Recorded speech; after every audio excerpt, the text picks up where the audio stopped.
Welcome everyone to Jaden's Jam. I'm your host Jaden Goss, and today we're talking about House of the Dragon, Episode 8, The Lord of the Tides. Man, this is another great episode. No complaints on my end. This might, man, it's like every episode, for me at least, is better than the last. It was so cool seeing all these kids grown up.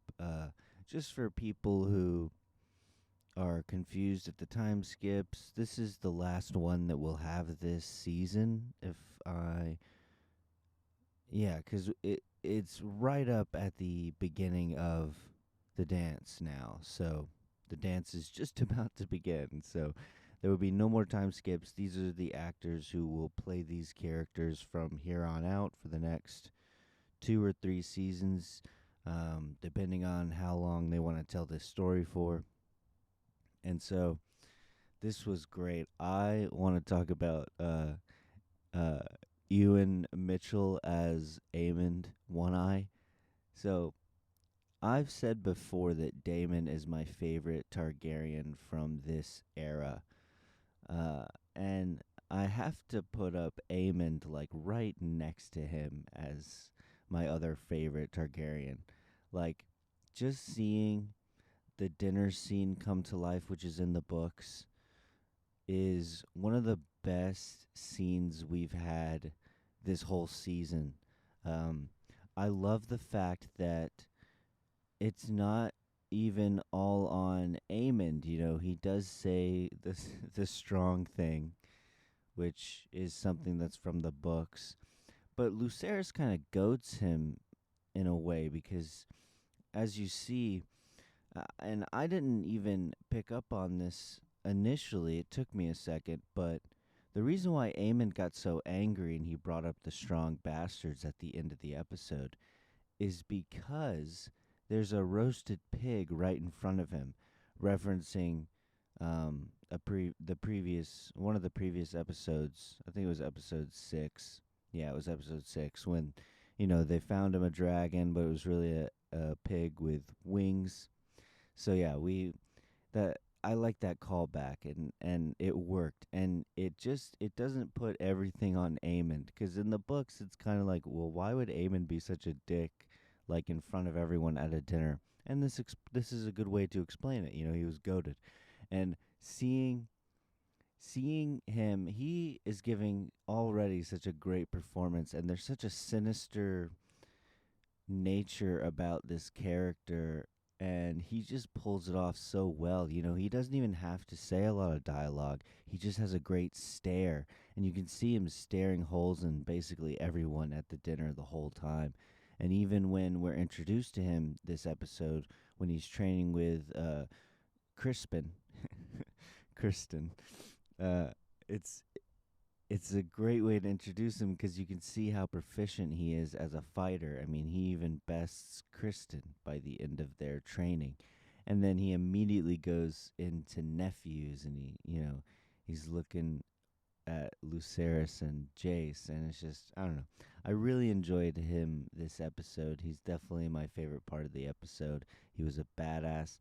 He definitely radiates similar energy to his uncle, which we'll see come to fruition eventually. I love his back and forth. Like they're already laying groundwork for some kind of rivalry between the two, and he basically is the Daemon of the green side, is Aemond. It's yeah, he's a great character, and I can't wait to see what he does next. And he was fantastic in this episode, and I didn't know if I would like him, but no, he's great. And then we had Aegon. We got introduced to the new actor for Aegon. I thought he was, again, really good. Um, he's a piece of shit already, and we got confirmation of that with the maid and stuff. And what's ironic is Allison is so hellbent on not having bastards, and it's ironic that she talks so much shit. Like her whole thing is about Rhaenyra having bastards, which honestly is a fair thing in this universe. In this world, her her issue with Rhaenyra is a legitimate one, even if you don't like her because of it. And I agree with most of the people who don't like Allison because of that. But you have to admit it does make sense why she would be so annoyed with that. Um, and it's just ironic to see that she's having to deal with this with her son, and she's trying her hardest to prevent any kind of bastard because she doesn't want that. It's a nice irony, and Aegon was such a dick at the table. You know, you saw him every chance he got. He was goading Jace. He was talking shit to.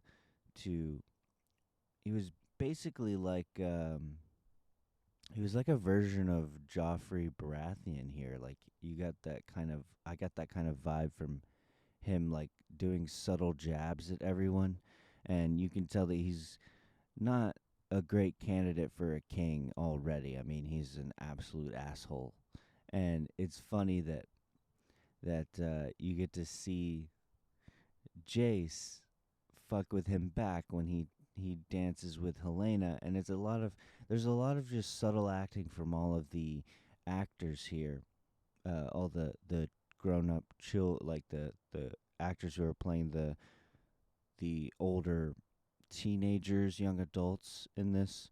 I think they all did a great job, and I like all the, it's not all in your face with dialogue. Like some of it is subtle acting, and it's a nice groundwork for what's coming next with the war. And so I liked the whole dinner scene. And man, Viserys, Paddy Considine pulled in such a great performance throughout this season. He was fantastic as this character. You know, he even makes the character better. Because in the books, I've said this, but I think I said this in my first review. He wasn't like I didn't really care about Viserys. You know, he's the reason why the war happens because he just wants peace, but he also won't lay down any kind of law explicitly with anyone. He kind of just wants everyone to get along. To he wants both sides. He doesn't want to go against either side and cause something. So he just wants the peace, which makes sense. I feel like he's a flawed man, but I feel like he is a good man. I do feel like he's a good man. He's a good person. He's made a lot of mistakes, like most people have. I think we've all made mistakes, just depending on how bad of a mistake you've made. Whatever, that's a different conversation. But I loved his performance this episode, and he definitely deserves an Emmy for his performance. I mean, he was so good as this character, and just seeing him rot away, I felt so bad for him. But it was such a nice moment, honestly, when everyone does get along and we see that the dinner starts to go well for a while with Viserys there. And you can see him looking around at everyone and he seems content. He seems like this is what I've wanted this whole time is you guys to all get along and it's finally happening. And it was just a nice moment for them to give to him before shit hits the fan at the dinner with the kids, but that's after he's already left to go back to his room. I like that moment. It was a nice wholesome moment for a character because we don't get a lot of wholesome moments in this universe or in this show. So that was nice, and I just thought he pulled in such a great performance. And another moment that I loved with Viserys was when he walks down to defend Rhaenyra. I got goosebumps at that moment. You know, there is no doubt that he loves Rhaenyra and he will defend her. I mean, think about all the times he's done that in the past. What, it's been 6 years, I think, something like that, 6 or 8. Um, and think about all the times he's done that. He hasn't. This is the first time he's walked down to his throne in so long, and it's such a great, powerful moment, just showing how much he loves his daughter and how he will defend her.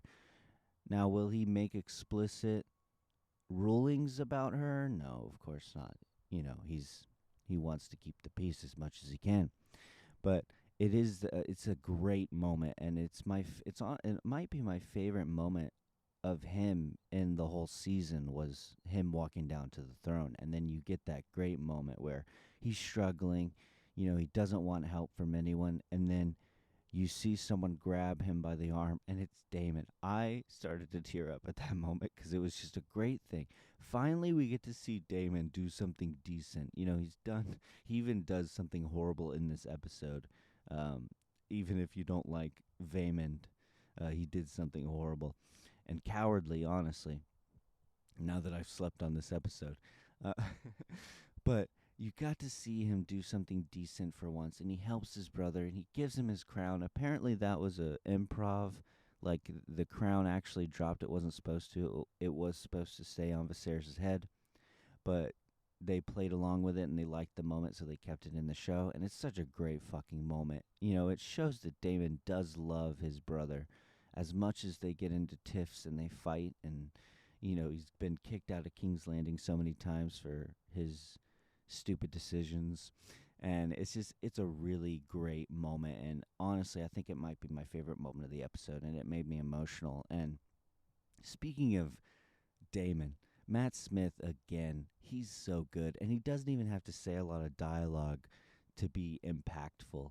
That moment when Vaymond is going off about Rhaenyra and her bastard children, and you even see Viserys take out his dagger, like, what are you gonna do? You can't fucking do anything about this dude. And then it doesn't even show Damon coming up behind him, but you just see his head get chopped in half. And that was such a badass moment. Yes, it was cowardly on Damon's from Damon's perspective, like from any perspective. He came up behind the man. He didn't give him a chance to fight. Didn't give him a chance to say any words before he killed him. He just comes up and kills him, and he's like, I love the moment where he's like, yeah, he can keep his tongue. Again, this was definitely the best episode for Vaymond because they actually gave him some more stuff to do.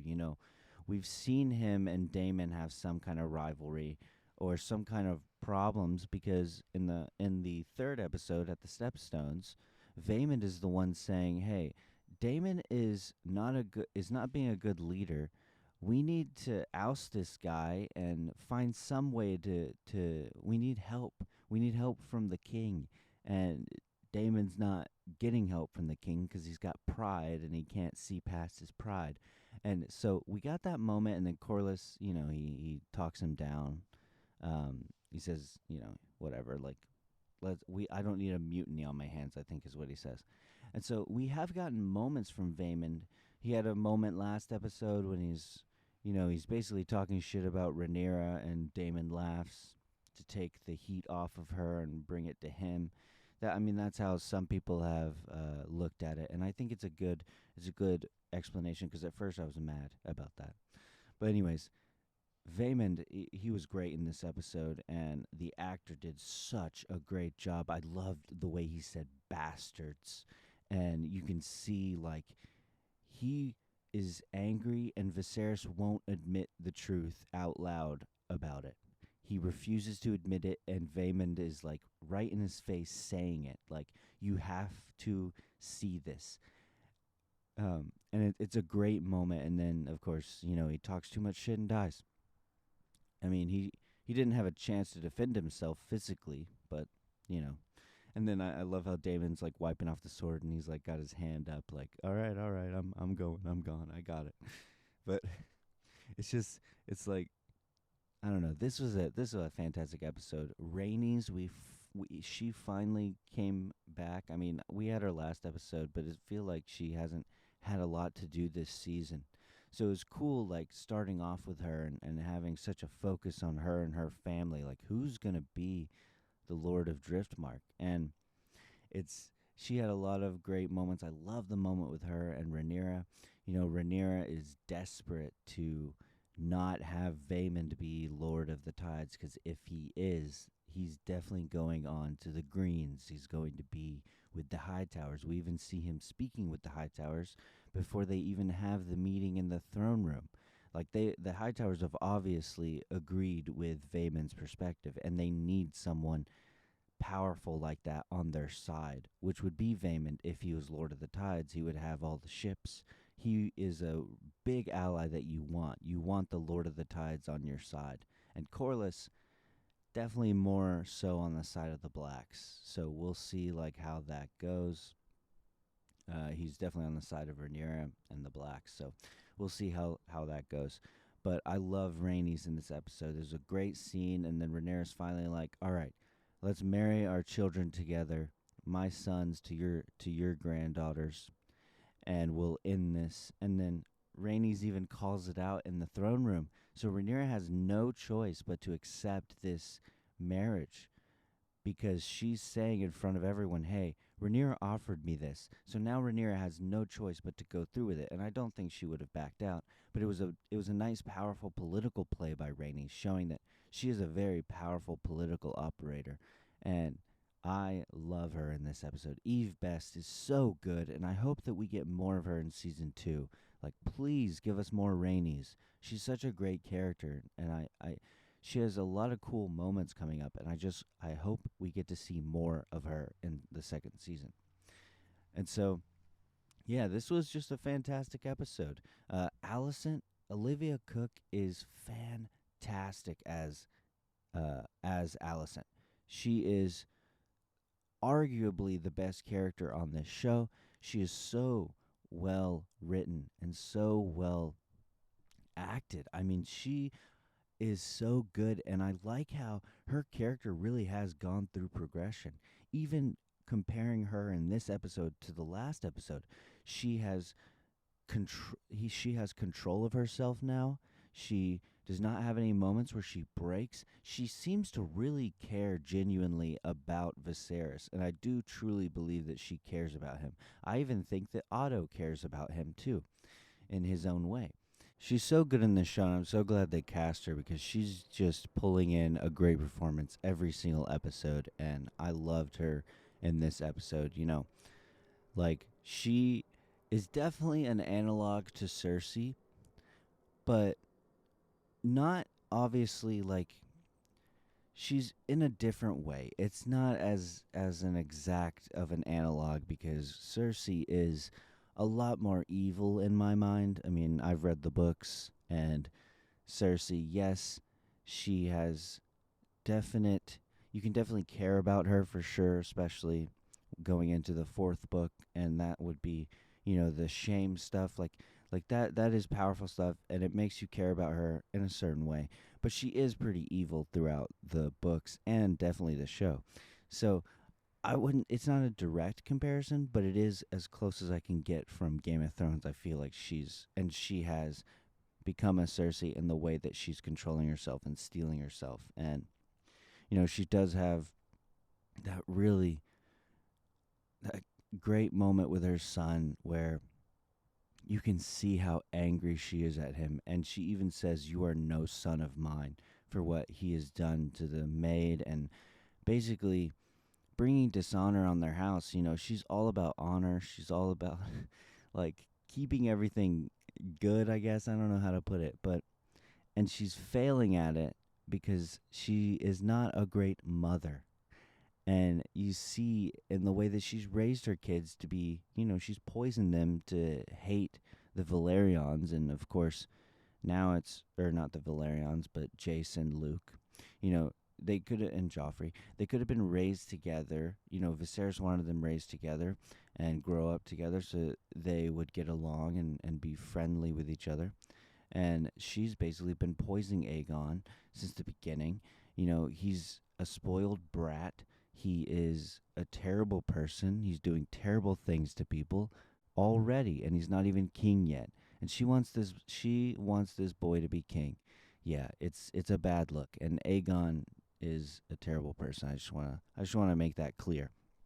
It was just a great scene, they they show him like crying and being upset, like, and it's just like, come on, man, you're a piece of shit, all right? Like, I don't give a fuck about you crying about all the expectations you're having. You are doing terrible things to people. I don't want to say it because you can get demonetized on YouTube. I don't know how to put it, but you guys know what I'm referring to, what he's doing. I mean, what he did to the maid. Just look at what he did to the maid. That's what I'm referring to. He's a terrible person. God, what else? I just Yeah, this was a great episode. Not a lot from Otto Hightower this episode. We finally got to see Massaria come back. You see that one of her informants is directly attached to Alicent, so she has the information that Aegon is. Um, I'm just gonna say R wording. He is R wording maids. He possibly has bastards running around, which is really powerful information that Rhaenyra would definitely want to have. So we'll see what Massaria does with this information. I'm very curious to see her interact with Daemon again, which we haven't seen in a while. She's been out of the show for a few episodes, so it's cool to see her come back in. She's going to be a powerful character. Yeah. So this was a great episode. I loved it. I know I'm probably missing some stuff, but that's all the stuff that comes to mind immediately that I want to talk about. Thank you guys for watching.